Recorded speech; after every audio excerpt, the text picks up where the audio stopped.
In this renovation we have replaced a lot of the internal doors because they weren't very good anymore, they were too old.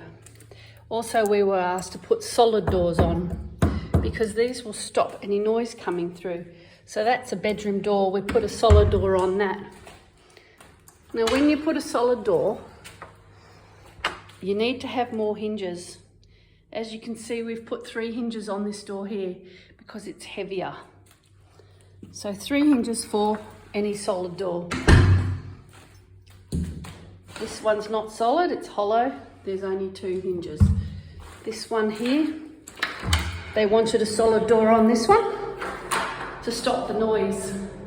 3 solid hinges hold a solid door. You can tell if it's a solid door by knocking on it. If it sounds hollow, it's because it is hollow. And then this one over here is a hollow door, and as you can see, only 2 hinges are needed. You can hear that's a hollow door. So we replaced all the doors in this renovation for the client because they were old and needed attention.